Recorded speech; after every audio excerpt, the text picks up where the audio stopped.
It's almost been 2 weeks since Trump started to demolish the West Wing of the White House to replace it with the much larger classical building to feature his beloved ballroom.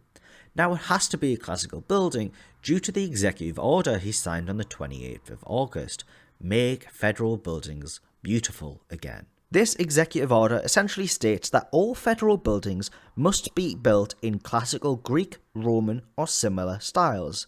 Classical buildings for Trump are a little weird. After all, his buildings are famous for looking like someone vomited gold on a modern skyscraper. The thing is, classical architecture has its own unique interpretation in the public's understanding among styles of architecture. It is the style of architecture that denotes power.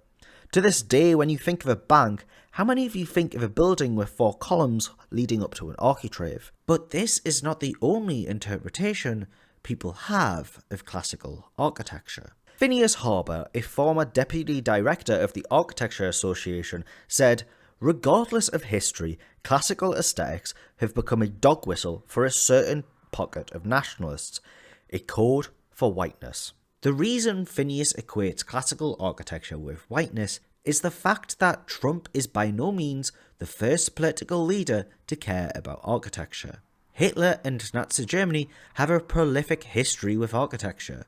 They labelled the Bauhaus school as degenerate art due to emphasising functionalism and pioneering the modernist movement, much to the dismay of the president of the school at the time, Ludwig Mies van der Rohe, who had signed his name to Goebbels' call to artists to support Adolf Hitler and several entries into Nazi architectural competitions. Nazi Germany, however, favoured Albert Speer's style, due to being made head of the Chief Office of Construction, where he created works like the Führer Museum, which cannot be mistaken for anything but classical architecture. Even Mussolini in 1922 ordered public construction projects to build his new Rome, which ultimately created the rational architecture movement in Italy. Check out the full video on YouTube.